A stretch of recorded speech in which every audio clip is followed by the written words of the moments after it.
It's been months since NDP leader Jagmeet Singh stood before the cameras and said, I've ripped up the agreement with the Liberals. We will no longer be supporting them and propping them up. Have a look. And so we decided to rip up the agreement. Well, as I've said, I've ripped up the agreement with Justin Trudeau, but I've ripped up the agreement with Justin Trudeau. Since that time, what has changed? Well, very little. Hello, I'm Adrienne Batra. With me are Lorrie, Goldstein, and Brian Lilley. Okay, Brian, it's hard to keep up with the number of deadlines that have been put on Justin Trudeau from his 24 caucus members, probably actually the number's higher, but some are silent, from the Bloc Québécois that said, give us everything that we want, otherwise we're going to vote you down. But once again, NDP leader Jagmeet Singh comes to Justin Trudeau's rescue, who has said unequivocally, we will not be bringing this government down. What is going on? So the way I described it the other day, and this is my favorite analogy, do you remember the movie Christmas Story? Was shot here in Toronto, and you got Ralphie, and he's the older brother, and then you got the little brother constantly running behind him. Hey guys, wait up! Hey guys, I'm here. That is Jagmeet Singh. He is the little brother in the Christmas Story, and he is constantly running behind Justin Trudeau, trying to stay relevant, going, hey me, oh yeah, and by the way, abortion for me too, and like he's mimicking everything Trudeau does. He just wants to be Justin Trudeau, but he can't be. He's got his Rolexes, he's got his $2.3 million pension coming to him, but he's not Justin Trudeau, despite how much he wants to be. Lorrie, the Conservatives are certainly doubling down, tripling down on the tagline they put out for him, Sell Out Singh, that they have this new ad. Let's have a look. Jagmeet Singh is used to getting what he wants. He went to a high-priced American private school in Beverly Hills, Rolex watches, BMWs, Versace bag. But now he's got a problem. He needs to delay the election till next year when he qualifies for his $2 million pension. So he sold you out, signed on with Trudeau to raise taxes, crime, and housing costs. Sell out Singh. He gets his pension. You pay the price. Lorrie, I think that's such an effective ad for a number of reasons, but most notably pointing out that Jagmeet Singh's pension he vests for it in 2025. It's in his own personal financial interest to ensure that the election isn't until 2025. So fairly or not, the whole idea of the NDP clinging on is appears purely selfish. Yeah, exactly. It's the two things combined together. If it's just the pension, well, they all get a pension, so if we're going to, scream about the pension, well, then, everybody gets it. But the fact that the way the dates work out and the way the politics is worked out, and the fact that Singh continues to basically save Justin Trudeau from facing the electorate, frankly, because he doesn't want to face the electorate either. I mean, that's the real politics behind this. Trudeau wants to save us from Pierre Poilievre, but he's scared to face him in an election because they'll get creamed. Jagmeet Singh wants similarly save us from Poilievre because he'll get creamed. Whereas the one party that wants an election most of all, of course, is the Conservatives. So it basically comes down to how many times has Jagmeet Singh cried wolf on this issue when there was an agreement. Well, you're going to agree to this. Are you going to? We might pull the and when you cry wolf too many times, you lose your credibility, and that's what's happened, and that's what the Conservative sets blood in the water, and that's the reason for that ad, because people are already going to be predisposed to how many times are you going to bail this guy out who you say is terrible for the country? You're not. Obviously, you keep protecting him, so go away, leave us alone. Brian, I do wonder sometimes when we even give any airtime to Jagmeet Singh when it comes to this. We know exactly what he's going to say. He's going to condemn the Liberals on one hand and say they're horrible and they've done all these things, and then on the other hand, in the second breath, but we're not prepared to vote against them. It's become so obvious to everybody. Canadians want him gone. The Bloc wants him gone. Conservatives want him gone. But again, most importantly, Canadians want him gone. But the NDP just is hanging on. Now that may be scoring him points internally with a number of his caucus members who are too in the similar position where their pensions come in 2025.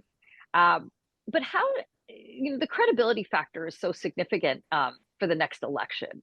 And so you see the poll numbers. In some cases, Brian's public opinion polling is showing the Conservatives 22 points ahead. Yeah. And again, we know those numbers will likely tighten as we do inch closer to an election. But that said, the NDP has to realize that their coziness with the Liberals, who's the most unpopular party in this country has seen in generations, is hurting the NDP.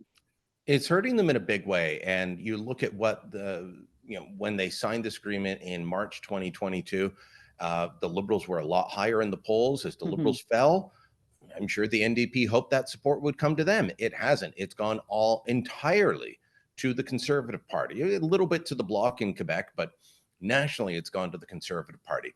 And the only reason that they pulled out of the coalition agreement is because in the Winnipeg by-election, they were being told, you're too close to the Liberals. We don't like this. They pulled out of the coalition agreement to save their skin in the Elmwood-Transcona by-election in Winnipeg.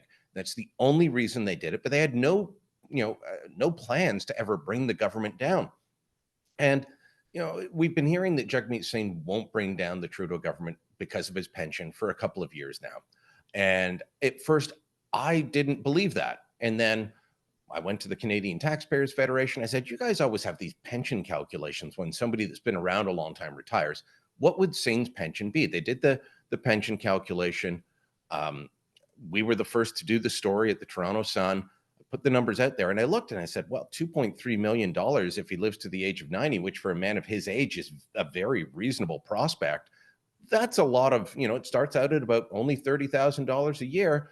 Well, that's more than a lot of pensioners make right now. And it's a nice cushion when you turn 55 to not have to earn as much money. Well, you can do different things. You've got flexibility, and then it goes up when he turns 60, and then it goes up at 65. So now I think that I started to think there is some merit to the pension issue. And I had New Democrats tell me, no, that's not the real reason. But here we are, late October of 2024, and he's just got to make it to February, and he gets his pension. And despite how unpopular the government is, despite how much he denounces them, he still refuses to do anything that could harm Justin Trudeau's hold on power. And as long as Justin Trudeau holds on, he gets his pension. Lorrie, you just have to sort of wonder that in Singh's mind, he's thinking every day, okay, I got one more day. I'm just got to make it one more day. I got to make one Christmas, got to make it through that. And then through New Year's, got to make it through that. Like he's like picking numbers off the calendar just to sort of get through this, but to sort of shifting it from the NDP. For weeks, we covered this big caucus meeting that was going to happen last week, and Trudeau Liberals were going to confront him and say, you need to resign, or you need to change, or you need to give us a plan. I mean, there's been no changing, there's been no plan, there's been no resignation, there's been none of those things. So these 24, this gang of 24 Liberals, they too, if they, have been crying wolf for some time. If they really wanted to, they could stand with the Bloc and the Conservatives and vote for non-confidence. We know they won't, but they could as well. Yeah, I mean, to me, the Liberal Party is having an internal nervous breakdown. And of course, I don't think a lot of people expected that this. I think Brian wrote about initially. I did that. No, this is not how you bring down a leader. You don't go running to the media babbling about how much support you have, what you're going to do every step of the way. If you're going to bring down the leader, senior members of the caucus come out and they say it. They say enough is enough. That's what that's what the Martin forces did to Chrétien. The Conservatives here have a mechanism for getting rid of the caucus, can have a vote, but the Liberals don't want that. So the fact that the Liberals never signed on to that the caucus could defeat. In other words, the caucus that didn't want the power to be able to, depose a prime minister. Well, some of them now say that they want to, so they were never sincere. Well, look, they're in with Trudeau. They know it. Whenever Trudeau's speaking, all of them behind them, you know, with the nodding heads and the synchronized, they look like they're in a hostage video. I mean, they're really caught. You know, they really are. And I mean, the latest thing now is all of the MPs. You know, one of them, he's gonna ban abortion. He's a threat to democracy, like Trump. Like, this is desperation. Yeah. You guys are so tough. Call an election. You guys are so tough. You think you could wipe out Pierre Poilievre? You think Justin Trudeau is the puncher who? Okay, prove it. Yeah. Call an election. Let's go. Let's go. Let's go. Last word to you, Brian. You know, it's such an important sort of pivot in the narrative. They're thinking, we are just going to accuse Pierre Poilievre of being just like Donald Trump, and he's going to ban this and ban that, and women's rights are on the ballot, and democracy is at stake. Hundreds of millions of Americans aren't buying that narrative, for one thing. I don't believe that Canadians are going to buy that narrative either, because it is sort of the desperate attempt. But there is a pocket of Canadian society that will latch onto that and say, yes, this is a problem. Look, I'm not sure how much Poilievre is going to have to push back against that. But that said, this seems to be the last holdout for Liberals, is to talk about those social issues, try to scare Canadians again to vote, steer them away from Conservatives. Does it work this time? And secondly, what happens now that we're in this sort of weird circle of doing the same thing over and over again with the NDP and not bringing them down? Like, where do things stand? Well, yeah, I'm still sitting here in awe of tough guy Lorrie Goldstein daring Trudeau to a fight. Come on, let's go. I want to see that fight. Look, it is a weird position, because, you know, the other day, Chrystia Freeland's supposed to be holding an update on the economy, and suddenly she introduces Marcy Ian to talk about abortion and how that's under threat in Canada. It's not, because crisis pregnancy centers exist and they want to shut them down. And, you know, it's all because of the Conservatives. They brought in, they said they're going to introduce a Ways and Means motion, which is normally a tax measure. You don't need to use a Ways and Means motion to do what they want to do. But I'll tell you why it's happening. Because that makes it a confidence vote. And so if Poilievre and the Conservatives say, okay, well, we'll just vote with this so that they can't say we're against abortion, well, then they're voting confidence in the government. So they won't vote confidence in the government. But then the Liberals will say, see, you want to ban abortion, when what the Liberals are really trying to do is ban organizations that have a different view than they do. Just the other day, you had Christine Van Gyn from the Canadian Constitution Foundation testifying at the Heritage Committee on freedom of speech. They're studying the issue of freedom of speech. And Talib Nur Mohammed, the Liberal MP from Vancouver area, you know, the house flipper, he started asking her, do you believe in a woman's right to choose? He just hounded her on abortion. And she said, well, yes, I do, but this has nothing to do with what we're studying. They're trying to make everything about these issues to try and wedge.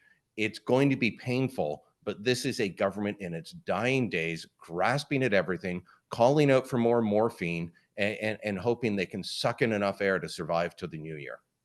Well, I think Justin Trudeau is going to survive well past the new year, because no one is really going to bring him down. Well, let us know what you think in the comments below. Like this video and subscribe to our YouTube channel, and go to theTorontoSun.com to find commentary and coverage there you will not find anywhere else.